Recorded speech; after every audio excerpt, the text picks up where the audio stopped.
just going to go ahead and get started. And however awkward it is for me to be live with you all and online like we were last time, we're just going to embrace it and go with it. We're also going to embrace my sexy smoker voice that I have had for the last 4 days. At least I can talk a little bit. So it's Monday, completely lost my voice. Tuesday, half the day, I completely lost my voice. So anyway, we're just going to go with it. So I am real excited. We got 5 people joining us online right now, and then there's several of us here in the room. And I just want to say thanks again for coming. We may have a couple more joining us as well here live. Welcome. Welcome. Okay. So what we're talking about today is, why do we at Restoration hold hope for people in all spectrums of the sexual addiction category? And one of the things that we do here in Fort Collins and have done for the last 5 years is that we partner with the local district attorney's office, police department, other anti-trafficking organizations to do what's called a demand reduction strategy. And what we're working on in that is to reduce demand for prostitution, because prostitution and human trafficking are pretty much the same thing. And we're working constantly to bring about life and hope and protection to those that are being exploited, as well as then not vilify the people that are on the other side of things, which is why we focus on what's called the demand reduction strategy.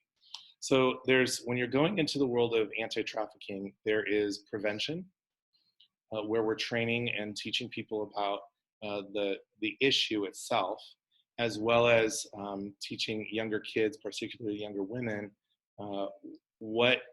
how traffickers work, what some of the traps are, how they get pulled into that scenario. So there's the prevention side of things. There's the what some would call like the rescue, which is going after the victims and finding ways to get them, once they're in a trafficking situation or a prostituted situation, to pull them out of that. And there's a whole bunch of things that go along with the rescue. Welcome. But then there's also the other side of things, that's all focused on the victim. If we only focus on the victim in this process, we miss all of what is driving the entire industry. And the best way to eradicate any specific industry is to go after the demand. Where is the demand coming from that is making this industry a viable and profitable industry? And so together with the police department district attorney several years ago, we came up with this demand reduction strategy where we're going after the men who are seeking to purchase sex from someone, and doing what we call operations, right, together, where we will post fake ads online, and then through a process have those men engage with us, actually solicit sex, offer money for sex, and it's at that point that they can be arrested or ticketed for them breaking the law. In doing so, what we're wanting to do is 2 things. We're wanting both to educate the community, as well as then engage with the men. There's a whole 2 different approaches to a demand reduction strategy.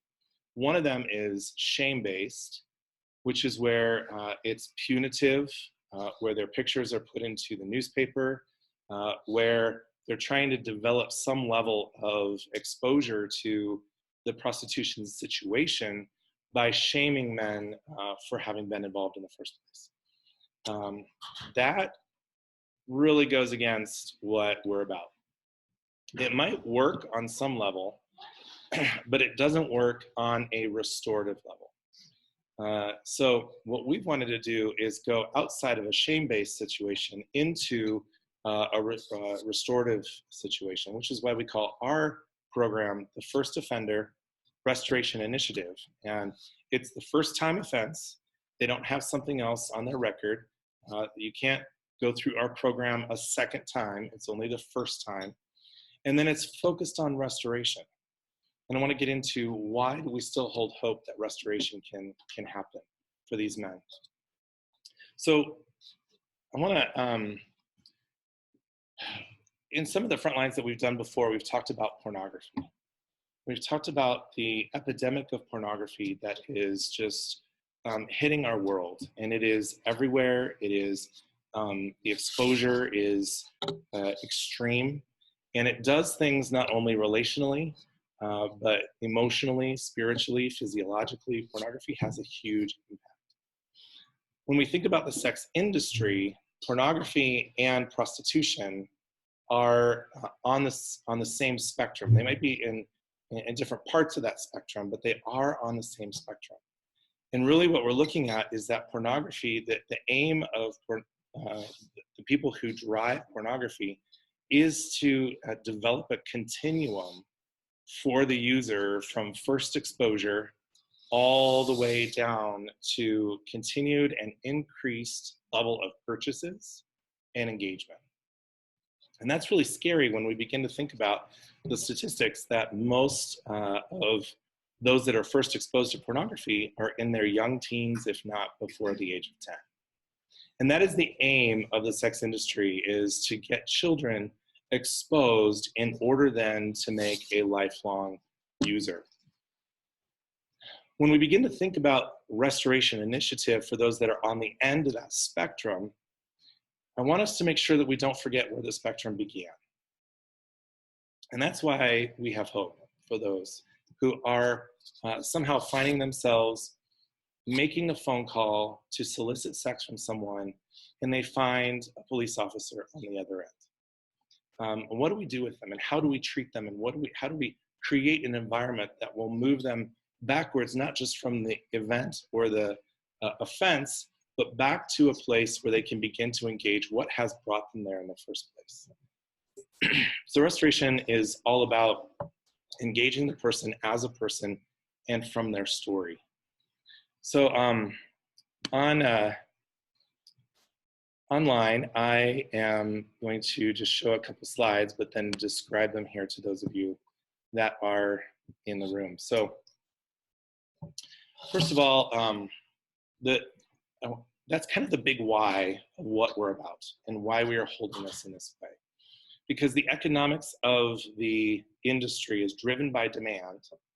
And then we also have to engage not just the offense, but the human condition. And what is going on in the human condition that drives someone from one end of that spectrum all the way to the other end of the spectrum? If we vilify them when they're here, why are we not vilifying them when they're at the beginning? Okay? Can we love on them at the beginning and continue to love on them at the other end of the spectrum? Because I think all of us would agree that that is actually what drives change. And Paul talks about in Romans that it is the kindness of the Lord that leads us to repentance. And as I was preparing for today, I was brought to the passage in John where Jesus engages a woman who is caught in adultery. And she is brought before the people, much like these men are brought before the people.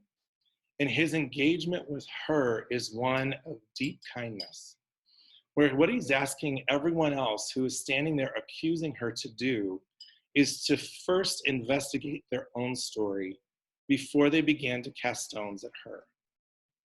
And then he engages her in a way that says, hey, I know what you've done. I do not condemn you either, but go and sin no more. And he's reinstituting her for in whatever way that she's been involved in her life, he's reinstituting her as a citizen rather than as a criminal. And that's the goal of what we want to do in the Restoration Initiative, is move these men out of the place of being a criminal back into the place of being a citizen, and out from the circle where they will be where stones will be cast on them, and back into the place where they can be protectors of their community rather than perpetrators in their community. And so that's the focus of how we've shaped the institute that we run, or the initiative that we run. So these guys are, they're arrested or ticketed in one of our operations. They have no idea what just happened, right? They have no idea what's to come. And part of our arrangement with the district attorney's office is that they can then opt to come into this one-day long class. And during that 1 day long class, our goals are to educate them, to expose them to the realities of what is going on in the world of trafficking and prostitution, give them some basic understanding and facts of what's happening in our community, but then primarily it is to have them engage who they are and how they showed up here in this room today. Most of the time, it's just a slap on the hand and go and avoid the police in the future. Those kinds of scenarios. In our class, it is come and see who you are and what brought you to this place in the first place. So it's really the understanding both the economics of demand reduction and then also the human condition. What is actually going to bring healing and wholeness back to people? I've coined this phrase, boy to buyer, and I want to walk through how does an innocent boy grow up to become a sex buyer? And what are some of the factors that are at play for him that move him from that place of naivety and innocence into a place of actually being willing to exchange money for sex? The first thing that we need to address is that innocent boy, before he becomes a buyer, becomes a viewer, okay? Every single one of the men that's come through the class over the last 5 years is a viewer of pornography. Every single one. There's not a single one, and you can imagine why, there's not a single one that has not been exposed to pornography. So somewhere, and usually that viewing began years and years and years ago. We've had guys in the class from 17 years old up to 85 years old. And so the demographics of this class are not necessarily what you might think of some, guy alone in his basement, just greasy and, a total pervert. Most of the men that come into the class are men that, what I say is they're basically go to your kid's basketball game or soccer game and look at the men that line the field. And that is the demographics of men that you will see at one of these classes. They are educated, they're married, they're divorced, they're all ethnicities, they come from all different backgrounds, all economic statuses, right? It's the whole swath of men. So it's not a matter of identifying a specific category of men, it's looking at what is happening overall with men in our culture. And how did they go from being that innocent boy to then becoming a viewer? And I'll get into, and then how do they go from becoming a viewer into becoming a buyer? So there's a couple factors, and I would call these push factors, right? That are pushing boys forward in that innocence into becoming a viewer. So the first one, and this is all the way back in, ages 2, 3, 4 years old. Research shows that parents treat infant boys differently than they treat infant girls.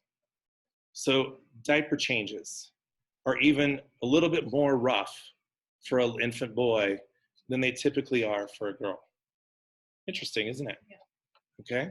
So there's how boys are taught how to play, how they're socialized, how to engage, what's okay for a boy to tackle versus what's okay for a girl to tackle. All that kind of stuff is happening at a very, very early age. And so the first push factor is just attitude. The attitudes that we're sowing into a boy culture that he's becoming acculturated to know. And there's other things in there where he's taught in that attitude to do things that are not like girls. So our culture is teaching boys attitudes that are misogynistic attitudes, but are very, very covert. Things like, don't throw like a girl. Don't cry like a girl. Oh, if you have emotions, that's your feminine side, okay?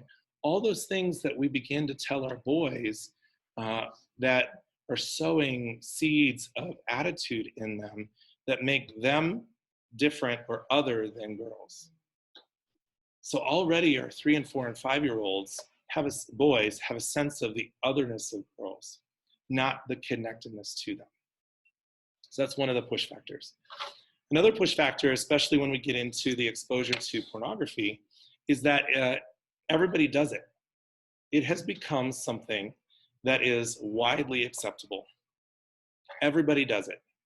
I can't tell you how many men have been in my counseling office and their first exposure to pornography was not from a pop-up ad or anything like that. It came from a socialized situation, like at the back of the school bus or on the playground or from a brother or from a cousin or something like that. It's everybody does it. And so it's widely socially acceptable, increasingly. Thirdly, another factor is the allure, where we have a hypersexualized society now. You can't go buy a burger without them being, without the advertisers attempting to use sex as a selling point, right? You can't buy tires. You can't go to the store. There's hypersexualization of our culture. It's just crazy. And the allure of what God made us to be as sexual beings has been commercialized and now draws us in to other things beyond sexuality. It's the allure of the sexuality that gets me to buy tires, whereas instead of the allure of sexuality that gets me to engage with a person, right? So it's using sexuality in a very different way. Fourth push factor that I would say is the access. Over time, the access to pornography has just shifted completely. I think all of us would know, like in our pockets, in our smartphones, it is accessible. Whereas, 50, 60 years ago, you had to go to the gas station to buy a magazine. Now there's no purchases necessary. And it's actually part of the sex industry's strategy to make free pornography free in order for those without finances, namely children, to be able to access it. The funding for the industry, by and large, is from advertising rather than from purchases. So even just clicking on a pornographic website spurs forward the sex industry because they get more clicks in order to get more advertisers at a higher price. Okay, so the access has just been astronomically shifted over the last several years. And then finally, I would say a push factor is abuse. By and large, people who are in the industry, and when I mean that, both as buyers and as those who are being trafficked, have some level of sexual abuse in their past. Now, I'm not saying that everyone who looks at pornography has abuse in their past. I'm saying somewhere where we get to the place of buyer, that shift has happened. What I mean by abuse, it's just kind of how I deal with life. It's I'm going to either abuse myself or abuse another person because those seeds of objectification have occurred. And now I'm in kind of an abusive cycle in my life. It may not be sexual abuse. It may be emotional abuse. It may be verbal abuse. It may be physical abuse. But somehow where I need to take power over someone else, that's where we shift into moving someone along that spectrum. Okay, so those are just some of the push factors. I'm going to take my swig of water here. Anybody have any questions about those push factors? Those are just general things in our culture that are pushing boys to view pornography. Chris, do you have any idea how many of the men who are buying sex, how many of them have an abuse history? I don't know. I don't have a stat on that. But anecdotally, I would say there's probably about 60 to 70% have some level of abuse in their background. Okay? And I want to... Physical or sexual? Or almost always sexual? Yeah, either physical or sexual, somewhere in that mix. And I want to clarify, abuse doesn't need to mean that there has been someone who has actively, regularly, genitally abused a child. Okay? It is somehow where there is sexuality has been used as a power to take power from the other person. where the abuser is taking power and using sex to do it. So it could be, touching. It could be showing a child pornography as a form of abuse.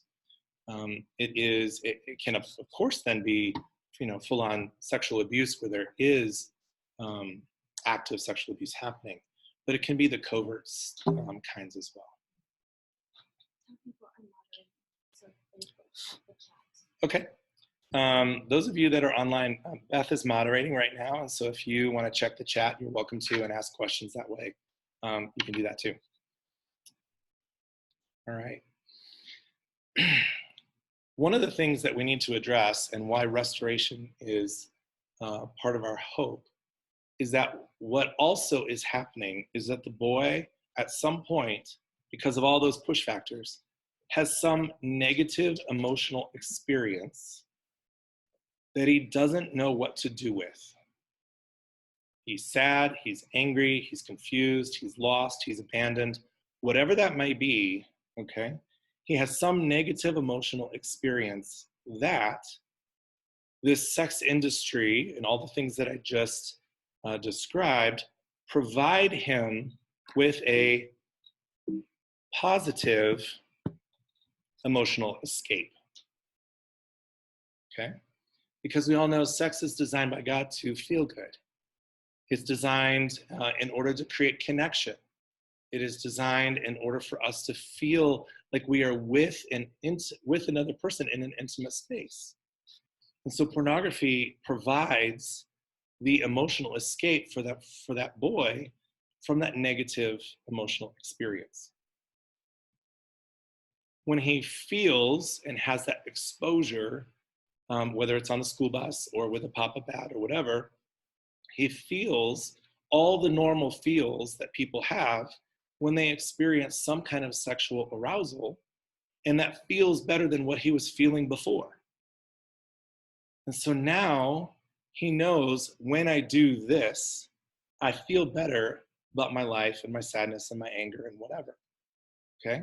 So pornography provides a positive emotional escape from the negative emotional experience, which is exactly the design of the industry. Okay, does that make sense? All right, so I want to move to how we go from boy to viewer to how do we go from viewer to a buyer. And there's a difference between push factors, which are pushing the boy forward, to the place of viewer, but not every viewer becomes a buyer. So how do we go from viewer into the pull factors towards becoming this buyer? Okay. We all know addictions, where they start is not where they end. And that the pornography, as I said, is designed to be an addictive, chemically driven process that will no longer be satisfied with where it began. And so it's this ever increasingness with regard to pornography. And it may take hours, it may take years, but somehow the addiction to pornography continues to grow and grow and grow and deepen and deepen and deepen. And so as the deeper addictions come about, the more pulled towards a buyer that man becomes. And where we start usually with something like softcore porn, if anything is ever called that, I have problems calling it that, to hardcore porn, right? There's this movement from what would be a little bit more, again, I have problems using these words, innocent engagement into violation engagement, okay? Where the harder core porn it becomes, the more violent it is, the more degrading it is, and the more twisted it is. Scarily enough, the #1 searched term on the nation's largest porn website, which is called Pornhub, and they keep their statistics because they want to sell to their advertisers. The #1 term that is searched is teen. Teen. because those people are moving more and more violently and more young. Okay? It's what Dan Allender calls is the pedophilic drift. It is the drift from adult engagement into pedophilia as people are moved into this place towards buyer. Scary, really scary stuff. These two words, they move more violently. Choose two words. Yeah, violently interested. Another thing that pulls a viewer towards being a buyer is the privacy. Is that usually pornography is viewed in private, but then the entire industry around buyers is also private.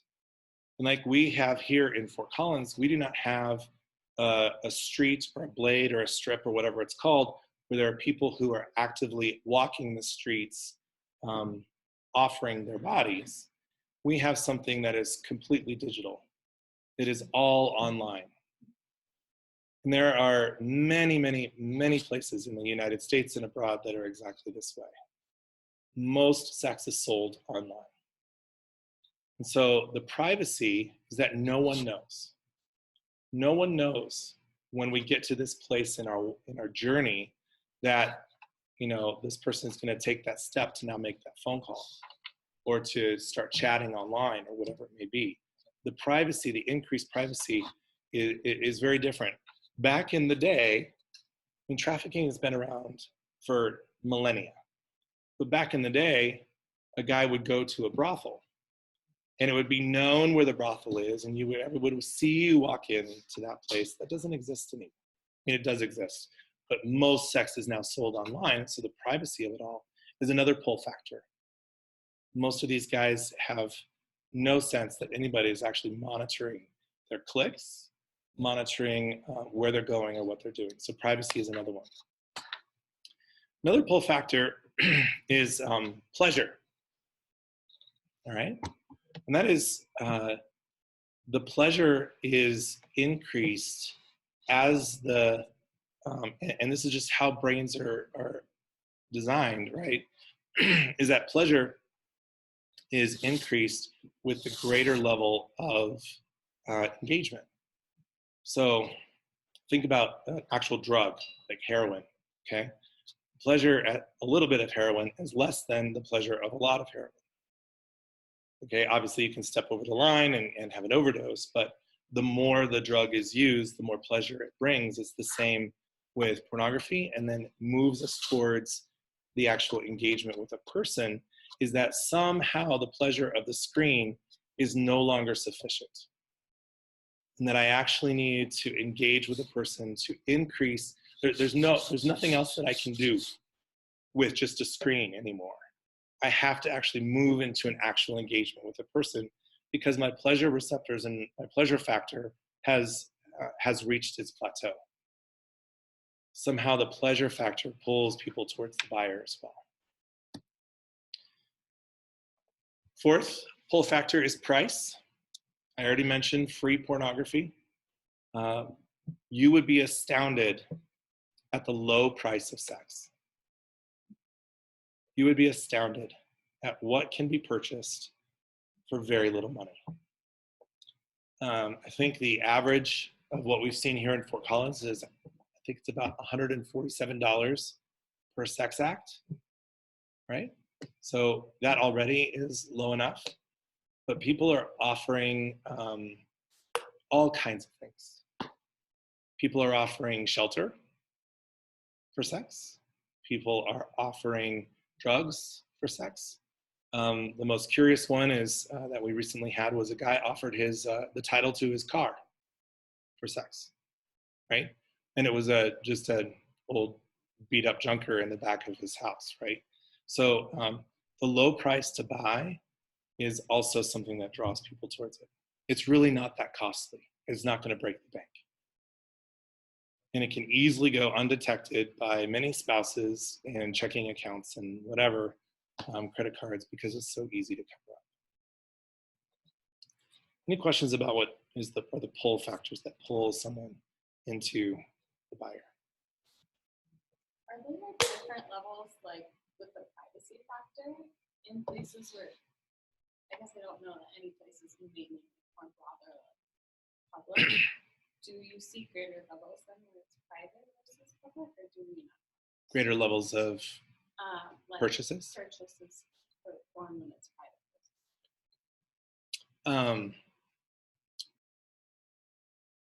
I think are you saying purchases for sex, or you just said Yes. purchases for porn? For sex. Okay. So like if they have to drive out and pick someone up, then is there a lower right there versus here? Yeah.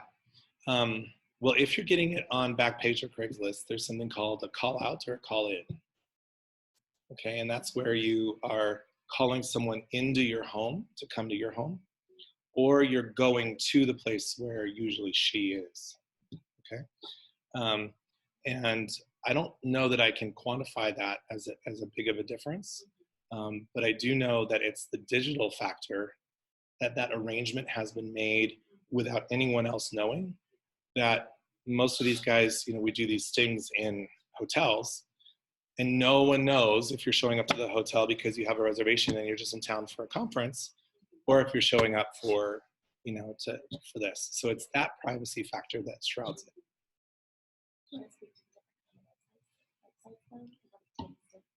Sure. Well, there's different kinds of websites where sex is sold. Recently, over the last, year, 2 years, Backpage.com is where most sex was sold, or the biggest generator of it. Since the feds have taken that down, right, now it's gone into other places and made it even more difficult actually to police than before. So the websites there's collections of people out there that do reviews of women.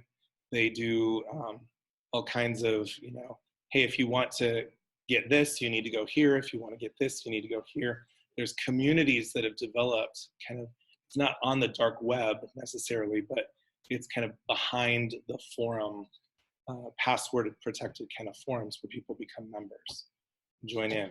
Whereas before it was Backpage and anyone could kind of click on it and you could go into that. So that is where some online communities have developed. Yeah, and that's the big difference between a hobbyist who is dabbling in a beginner to not know, oh, that's hot, that's a hot, that's not, versus the real addicts who are the savvy buyers, and they're protected website where the women have built long-term review-based profiles. And so one of our colleagues has been working on her profile for years so that they can begin to go after those men that years to build legitimacy and review. So that drives up some of the secrecy. Beth, the statistic? I think it's like 5% of buyers are responsible for what percent of purchases? No, I think it's like 85%. Like 85% of purchases. And those are the hobbyists that Beth is talking about. People that are, way down into that I am a committed buyer. And our Airbnb and Uber and review-based society now has also shown up in the world of purchasing sex. Okay, well, I want to switch. Okay, so here we've got the boy, the innocent boy, and the push factors that make him become a viewer, and then what draws a boy into becoming a buyer, or a young man, a man into becoming a buyer.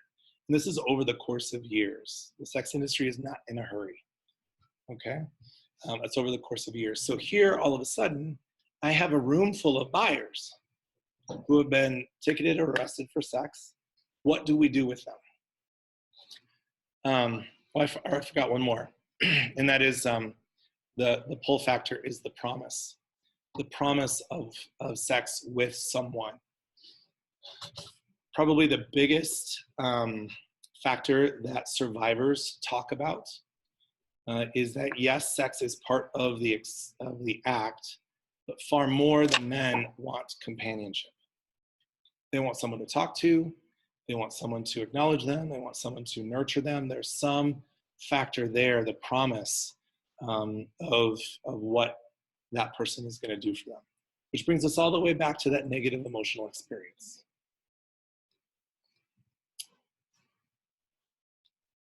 The boy, negative emotional experience, to the viewer, a positive emotional escape, goes to become a buyer because there is a hope for a positive emotional experience again. He wants some positive emotional experience with an actual person. Okay.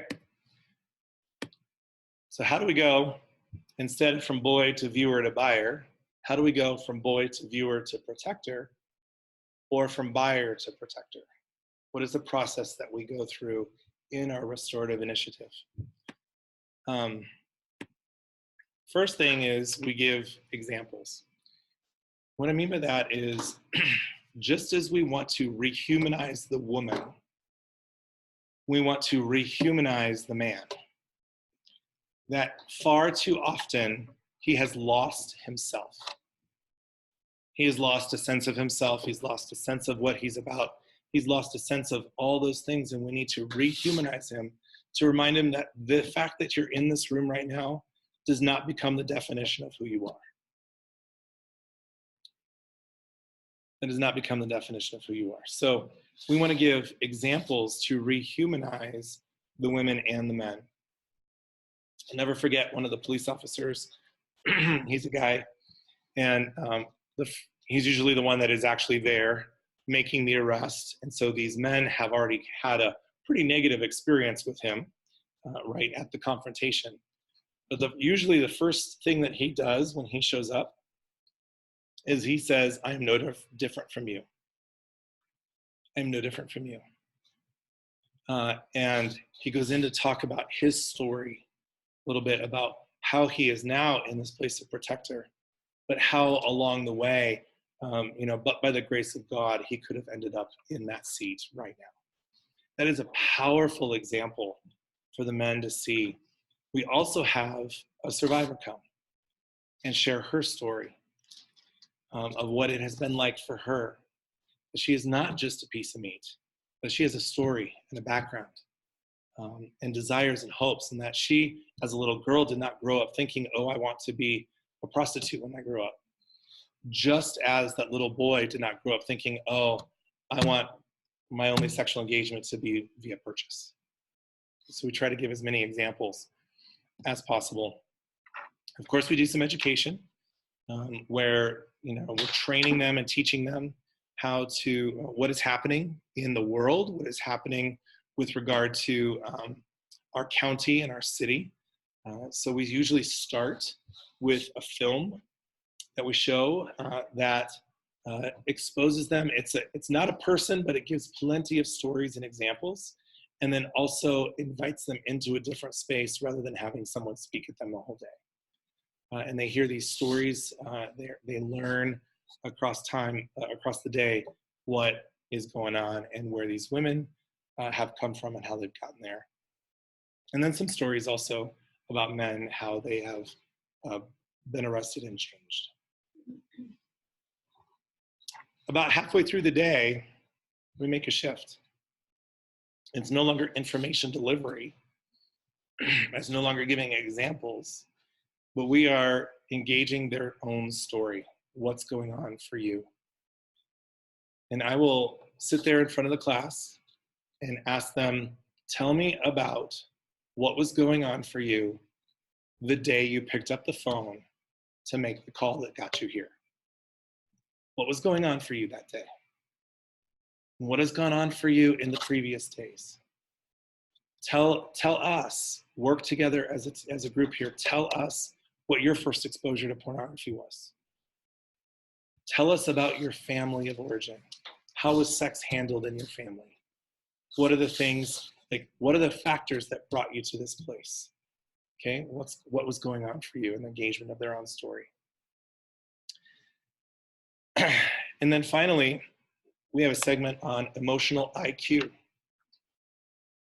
Whereas if it began for the boy who was taught that his emotions were sissy or less than or feminine, we want to go back to the boy to teach him what to do with his emotions.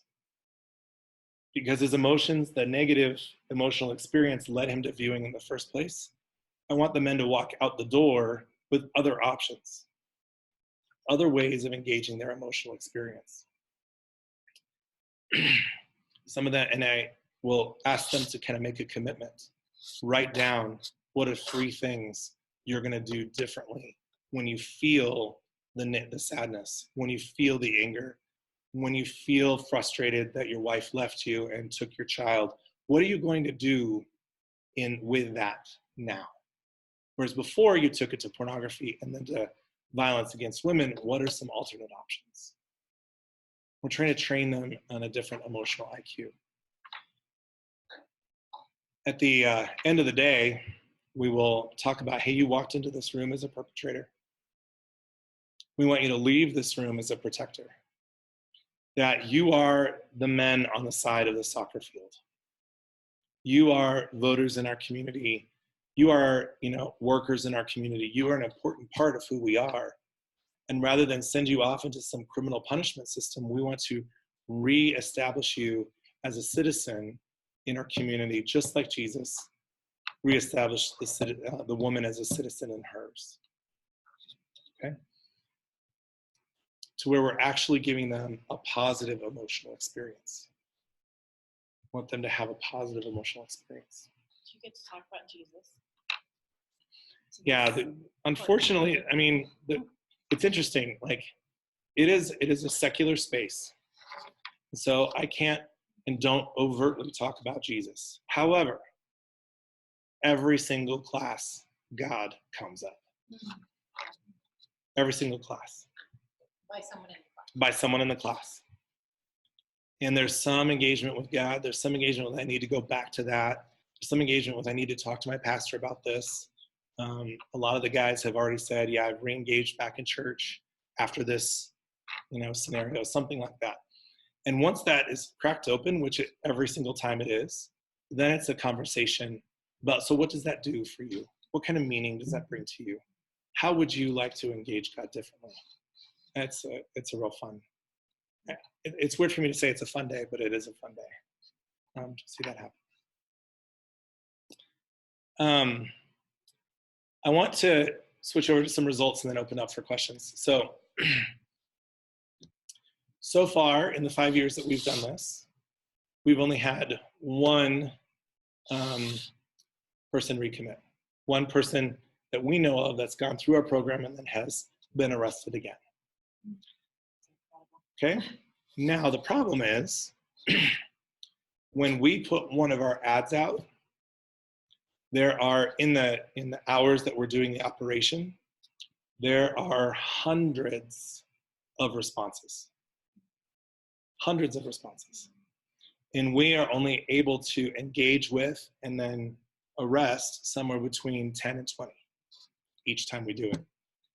So there are hundreds of men who are looking at our one ad. Because there aren't enough police officers to go. Because there are not enough resources in order to go after all of them.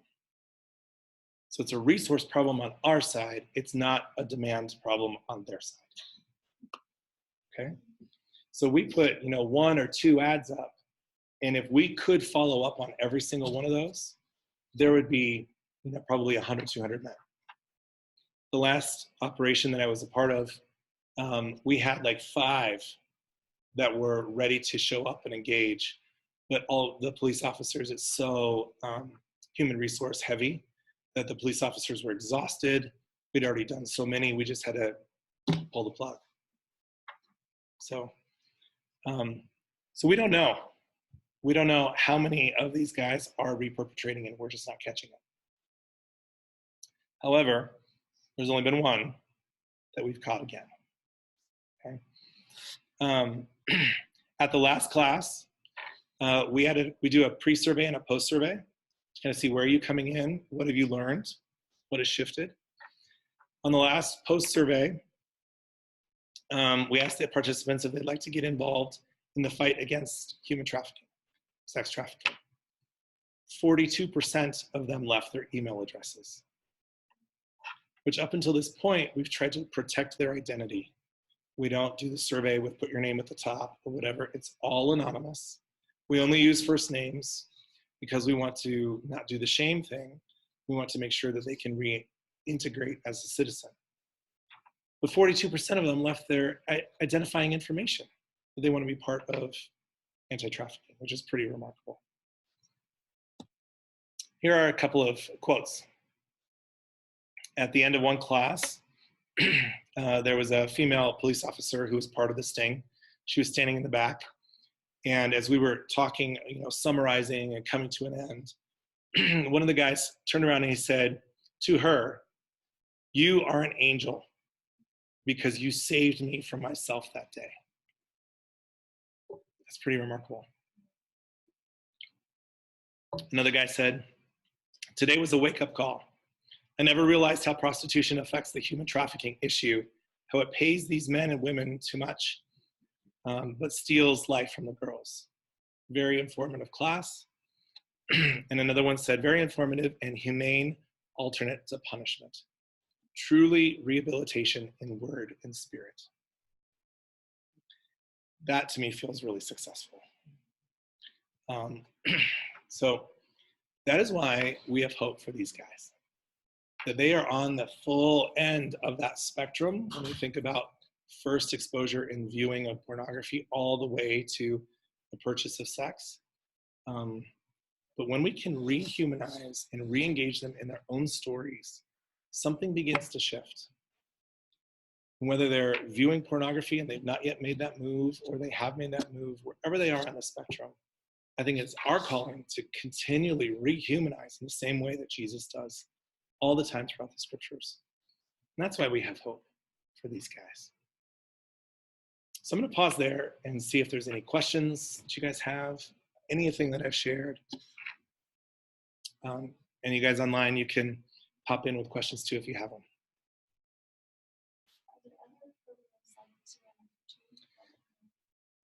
Yeah, so the question is, are there other programs like this around the country? There are close to 200 cities across the United States that do something called the John School, this is a John School that I lead. Not all of them, actually very few of them, have restoration as the goal. So there is demand reduction strategies across the United States, but many of them are focused on education only, or shame-based, and a shame-based approach.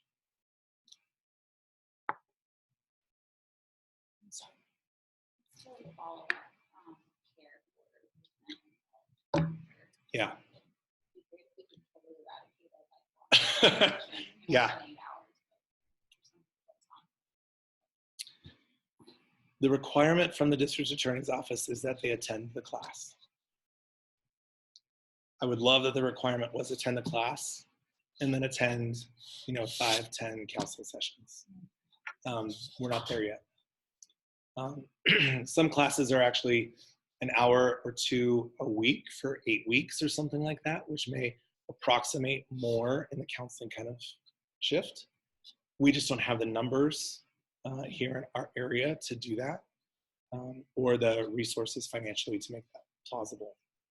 So follow-up care is really tough. It's really tough. It is always offered.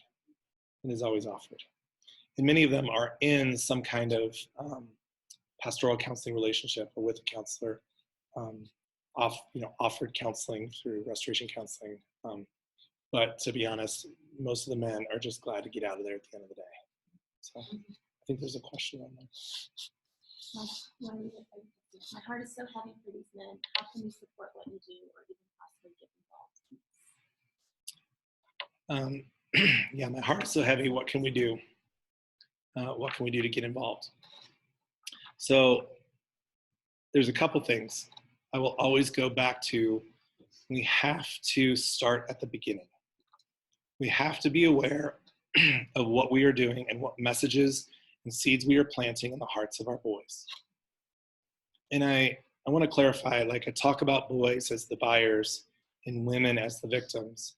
There are an increasing number of women who are addicted to pornography and boys who are being trafficked, okay? And it's not always heterosexual engagements either when it comes to the trafficking.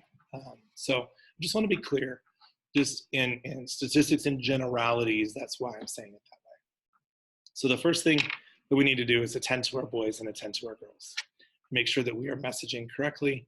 And that's not only in our own families, that's in our communities and in our schools.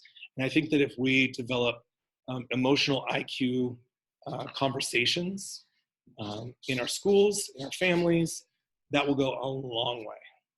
Here's what you do with what's going on inside. So that would be the first thing. The second thing is, this is going to sound funny, but vote, right? Vote so that the laws will support prosecution of traffickers. And vote that we will continue to see the women and the men who have been trafficked as victims. Far too many of them who are caught up in this have no sense of safety with a police officer.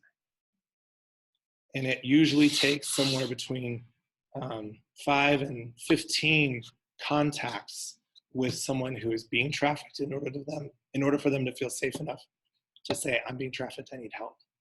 Okay, so we need to vote. And then the third thing is be an aware citizen, so that when you are called to jury duty, you yourself will see the trafficker as the bad guy and the victim as a victim. Okay, so that part, your own citizenship is important. Prostitution is not illegal here, right? It's that the men who are purchasing.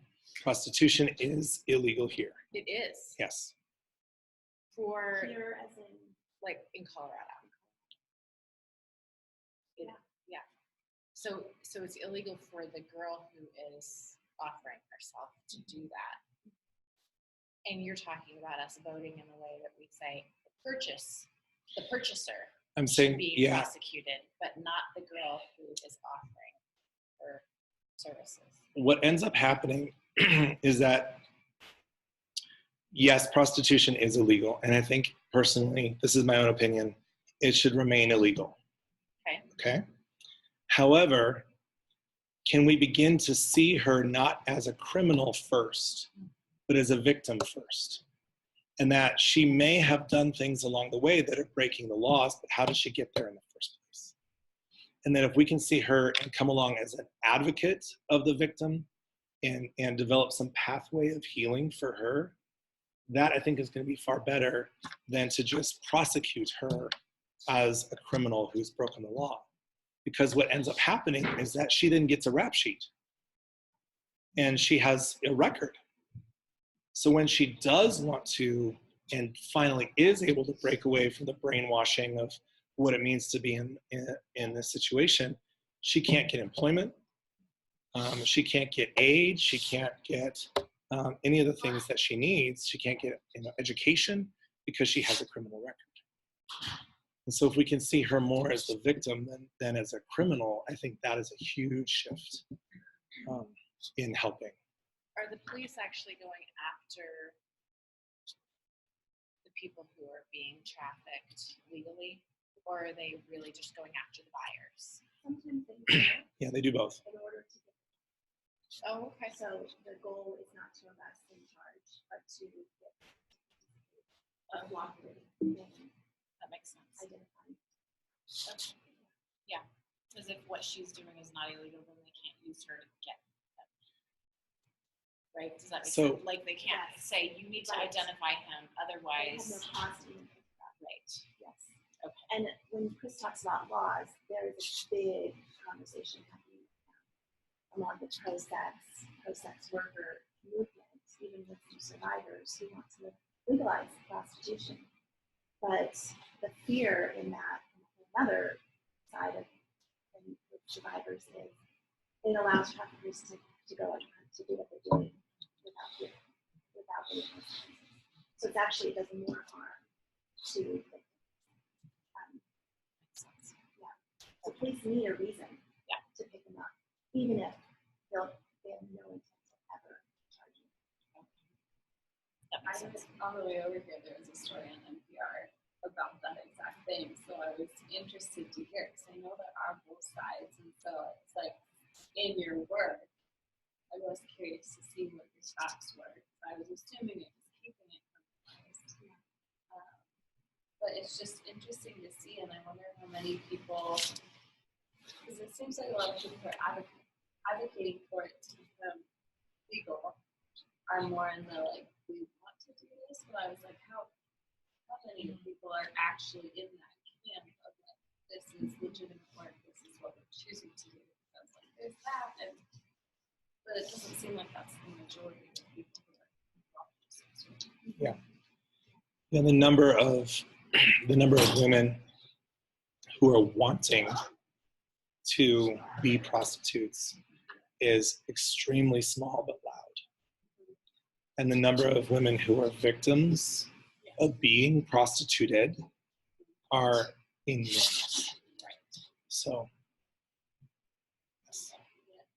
That's in the District of Columbia right now. I don't know about DC legalizing. Interestingly, a lot of times, the places where prostitution has been legalized, the stringency of the laws against the purchaser have increased exponentially. So that is one way that some places are doing that. So, okay. We're going to stop. It's time for us to stop. Any last questions? Nope. Okay. Thank you, Beth. Thank you, guys. The work you guys do. Take care. And there will be a recording of this in the Facebook group, the Frontlines Facebook group. Okay?